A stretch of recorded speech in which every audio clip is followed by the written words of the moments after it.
मैं पंकज वर्मा आप सभी साथियों का संस्कृत ज्ञान बीड़ा चैनल में एक बार पुनः स्वागत करता हूं। जैसा कि आप लोग देख रहे होंगे, आज मैं लेकर आया हूं आप लोगों के लिए कि वर्ण के कितने भेद होते हैं, वर्ण कितने प्रकार के होते हैं। तो साथियों, आप देख रहे होंगे वर्णों का विभाजन। वर्णों के विभाजन में आप देखेंगे कि कुछ वर्ण जो है स्वर वर्ण होते हैं और कुछ वर्ण ऐसे होते हैं जो व्यंजन वर्ण होते हैं। यानी वर्णों का विभाजन स्वर और व्यंजन में हुआ है। तो आप देखेंगे पहले, फिर यहाँ पर जो स्वर वर्ण होते हैं वो उनका विभाजन आप देखेंगे, यानी स्वर वर्णों के भेद देखेंगे आप। तो स्वर के कितने भेद होते हैं? 3 भेद होते हैं, यानी ह्रस्व स्वर वर्ण, दीर्घ स्वर वर्ण और प्लुत स्वर वर्ण। साथियों, अब आप देखेंगे ह्रस्व स्वर वर्ण कौन कौन से होते हैं। ह्रस्व स्वर वर्ण कौन कौन से होते हैं साथियों? तो यहाँ पर मैंने लिख रखा है अ, ई, उ, री और लरी। इस तरह से कुल 5 वर्ण ह्रस्व वर्ण होते हैं या ह्रस्व स्वर वर्ण होते हैं। और फिर आप देखेंगे स्वरों के विभाजन में दूसरा विभाजन क्या है, दूसरा भेद क्या है दीर्घ वर्णों का। तो दीर्घ वर्ण कौन कौन से होते हैं? यानी आ, जिसको आप दीर्घ आ कहते हैं, दीर्घ ई, दीर्घ उ, दीर्घ री, ए, ओ, ऐ और औ। कुल मिला के 8 वर्ण।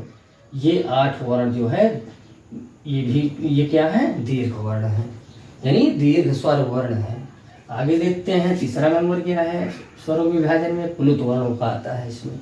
तो प्लुत वर्ण कौन कौन से होते हैं? प्लुत वर्ण भी कई हो सकते हैं, मैंने यहाँ पर लिख रखा है। आगे डैश करके अगर 3 की तरह चिन्ह बना हुआ मिले आपको तो इसको क्या मान लेना है आपको? प्लुत आ है। इसी तरह से ई के आगे बना हुआ है, उ के आगे बना हुआ है, री के आगे अगर डैश करके 3 जैसा चिन्ह आपको बना दिखाई दे तो आपको क्या मान लेना है कि वो प्लुत का संकेत है, यानी वह प्लुत वर्ण है, प्लुत स्वर वर्ण है। अब हम चलते हैं व्यंजन के भेद देखते हैं, व्यंजन का विभाजन देखते हैं, व्यंजन के प्रकार देखते हैं। व्यंजन वर्णों के कौन कौन से विभेद हैं, कौन कौन से भेद हैं, कौन कौन से प्रकार हैं साथियों? तो इसमें पहला आप देखेंगे स्पर्श व्यंजन वर्ण। स्पर्श वर्ण कौन कौन से होते हैं? का से लेके म तक कुल 25 वर्ण क्या कहे गए हैं? स्पर्श व्यंजन कहलाते हैं या कहे गए हैं। फिर दूसरा नंबर क्या है व्यंजनों में? दूसरा विभाजन अंतस्थ वर्णों का है। अंतस्थ वर्ण यानी यड़ो अंतस्था है। यहाँ पर आप स्पर्श में मैंने पढ़ाया हुआ है एक वीडियो, पीछे आप देख सकते हैं उसको। कादयो माँ वसाना स्पर्शाह, यानी का से लेके माँ पर्यंत तक के सारे वर्ण 25 वर्ण जो है वो क्या होते हैं?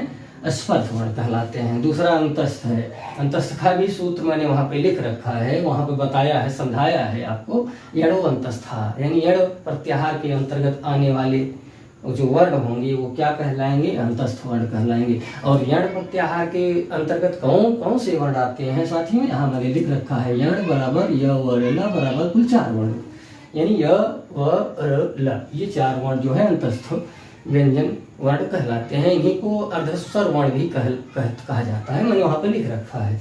फिर आगे तीसरा नंबर क्या है? तीसरे नंबर पे उष्म व्यंजन वर्णों का आता है, यानी व्यंजन वर्णों का तीसरा भेद जो है, तीसरा प्रकार उष्म व्यंजनों का है। तो उष्म व्यंजनों में कौन कौन से व्यंजन वर्ण आएंगे, कौन कौन से वर्ण आएंगे? शलो उष्माणः, वहाँ पे मैंने समझाया हुआ पिछली वीडियो में। शलो उष्माणः यानी सल प्रत्याहार के अंतर्गत आने वाले वर्ण क्या होंगे? उष्म व्यंजन वर्ण कहलाते हैं। यहाँ पे मैंने लिख रखा है सल बराबर सह बराबर कुल कितने वर्ण? 4 वर्ण। साथियों, मिश्रित या संयुक्त व्यंजन किसको कहा जाता है? ये मैंने पिछले वीडियो में बता रखा है, उसको आप उस वीडियो को आप पुनः देख सकते हैं। और यहाँ पे आप देखिए मिश्रित और संयुक्त व्यंजन कौन कौन से हैं। जैसे 2 व्यंजन वर्णों से मिलके जो वर्ण बनते हैं वो संयुक्त या मिश्रित व्यंजन वर्ण कहलाते हैं। क्ष, त्र, ज्ञ और स्र आदि बहुत सारे वर्ण हो सकते हैं जो मिश्र होके बने होते हैं, संयुक्त हुए होते हैं, मिले हुए होते हैं एक में।